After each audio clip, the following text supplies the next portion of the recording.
O Portal de Luiz é um podcast original de ficção. Qualquer nome relacionado a pessoas ou lugares que coincide com a nossa realidade é mera coincidência.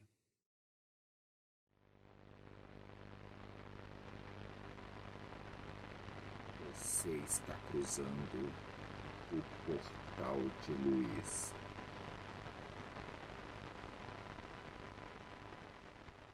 Obrigado por escutar a nossa transmissão. Eu sou o apresentador e você está ouvindo o Portal de Luiz, o programa local que te deixa sintonizado com as notícias e os moradores da encantadora Estância Balneária de Luiz.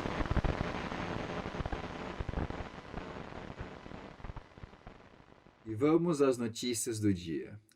Casos de pessoas infectadas com vírus aumenta na cidade. Médicos culpam o evento da missa anual de Luiz, ocorrido algumas semanas atrás. De acordo com os profissionais de saúde, o tempo de incubação do vírus bate com o período entre a missa e a explosão de novos casos na cidade. Vale ressaltar que, uma semana depois da missa, o padre Pedro desmarcou outros eventos por não se sentir disposto. A Prefeitura de Luiz anunciou hoje que já está começando os preparos para a volta às aulas. O anúncio divide opiniões entre os pais. Para alguns, as voltas às aulas é essencial e já estava na hora. Já outros acreditam que é muito cedo. O clima ainda é de muitas incertezas e não vale a pena botar a vida das crianças em risco. E na notícia da semana, as obras da área de Miratu começaram no início do mês e desde então têm ocorrido várias polêmicas. O projeto em si já é polêmico. As brigas judiciais sobre a legalização das obras têm durado quase 2 anos, quando, recentemente, a empresa responsável pelas obras ganhou o caso. Mas o grupo de ecoativistas, determinados a protegerem a área da intervenção humana, se mostraram resilientes. 3 dias atrás, o grupo invadiu a área e se estabeleceu entre a obra. Exigindo o fim do projeto, os ecoativistas declararam que não sairão do local e não permitirão a continuação do que chamam ser uma devastação. O grupo ainda tem tido notoriedade pelas redes sociais, ganhando apoio da população. No relato de hoje, Maurício, agricultor familiar e morador de Luiz, expressa seu apoio aos ativistas e à sua causa. O relato começa.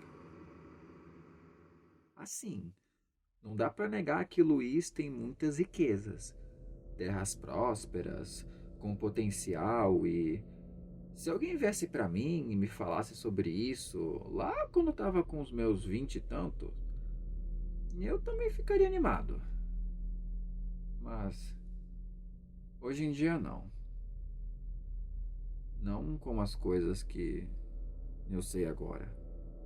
Sabe, o homem tem esse modo de sempre olhar para frente, nunca para trás, pro caminho que percorreu até chegar ali, e nunca para baixo. Vai que pisa em uma coisa que não era para pisar. Olha, o que eu tô querendo dizer é que tem uns lugares que o homem não devia ir, não devia se meter. E o Luiz tá cheio desses lugares. Quando eu tava lá com os meus 20 e tantos, assim, eu era desse jeito, só olhando pra frente. O Luiz estava crescendo na época, várias oportunidades, e eu com o meu trabalho em uma fazenda. Nunca tive problema em trabalhar em fazenda. Trabalho pesado, sabe? Meu pai trabalhou em fazenda, o pai dele trabalhou em fazenda, e o meu sonho era ter uma fazenda. E foi bem nessa época que a cidade estava prosperando que eu vi a possibilidade do meu sonho se tornar realidade. Consegui juntar uma quantia ali para comprar minha própria terra, né? Naquela época a cidade ainda não estava tão preocupada assim com esses negócios de proteção ambiental. Então eu consegui comprar um terreno lá em Gaipé, O que acontecia é que a maioria dos fazendeiros de Luiz não pensava na cidade. Eles queriam saber de exportar e exportar. Era o que dava dinheiro na época. E isso influenciava o lugar onde as fazendas ficavam. Dá para perceber até hoje que a maioria das fazendas ficam tudo do outro lado do rio. Isso porque ainda pensam muito na exportação dos produtos. Eu não. Eu estava de olho no potencial dessa cidade. Por isso eu comprei um terreno lá em Gaipé. Isso e porque também estava barato, né? Eu sabia que fazendo uma plantação ali, os mercadores iam tudo querer procurar da fonte mais próxima. Certeza que ia ser um negócio bom. Fiz uma casinha humilde, me mudei com minha esposa, que estava na época esperando o meu primeiro filho. O primeiro ano foi tranquilo. Não produzia muito, mas produziu bastante para sustentar minha família.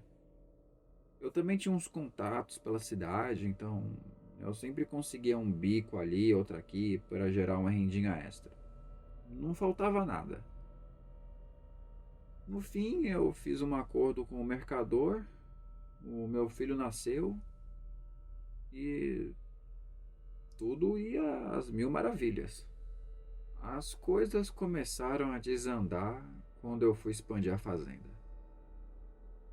Era muita mata e eu precisava de espaço para produzir.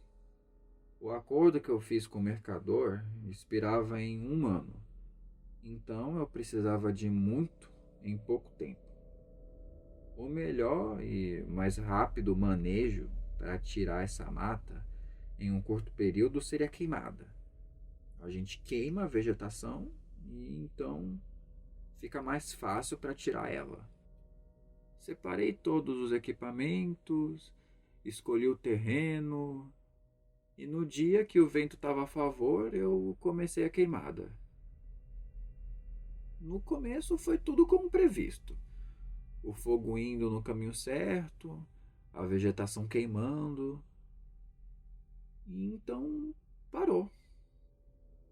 Assim, o fogo não apagou de repente. Ele continuou forte, queimando, mas ele não ia adiante. Em um certo ponto, ele não ia mais para frente, mesmo com o vento soprando para aquela direção. As árvores lá simplesmente não queimavam e não deixavam o fogo passar. E com isso as chamas foram diminuindo e diminuindo até apagar. Eu não consegui queimar um terço do terreno que queria.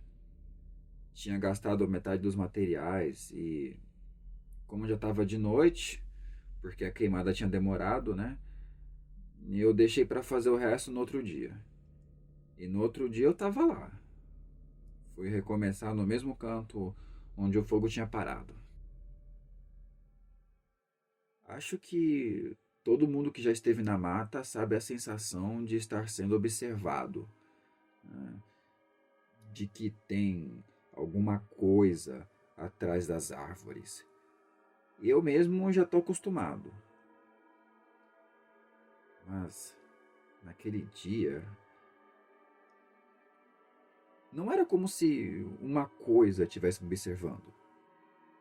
Era como se tudo ali estivesse me assistindo. Eu escolhi um canto no meio de duas árvores para acender o fogo.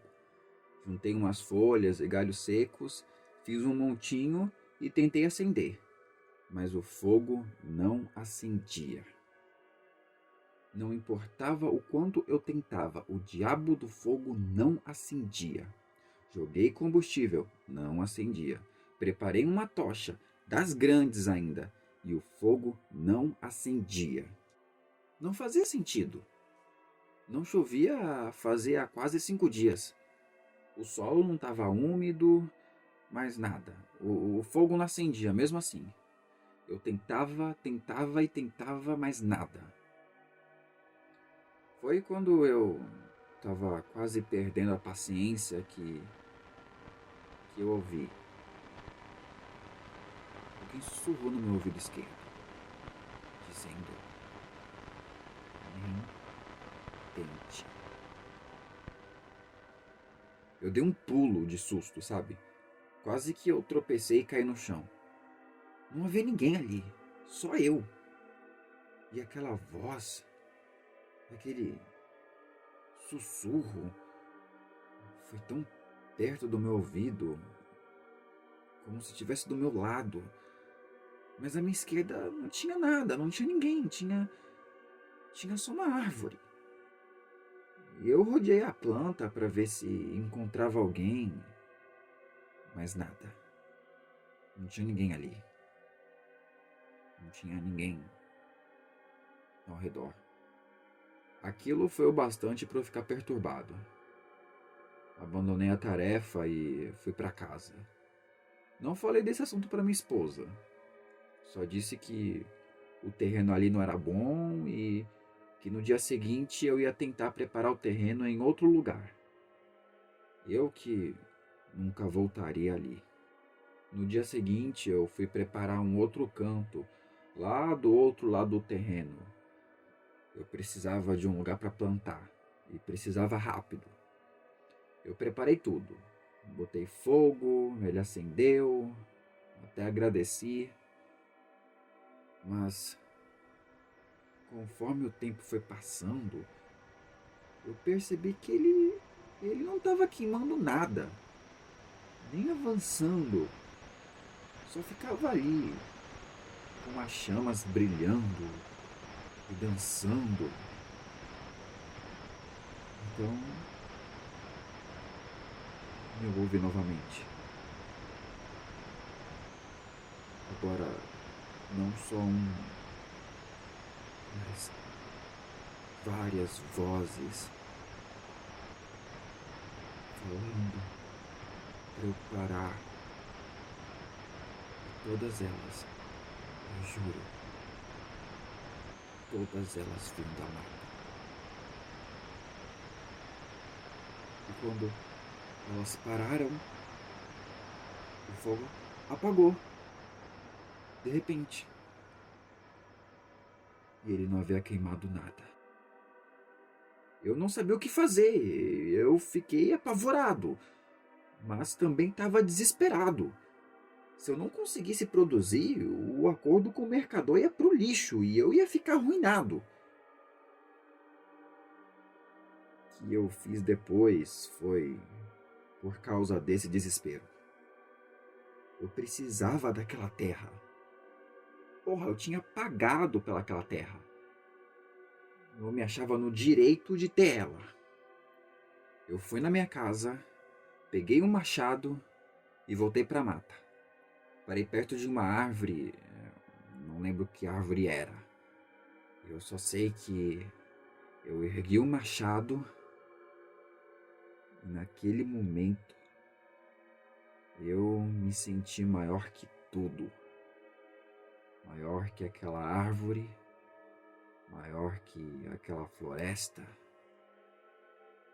Nada podia me impedir agora.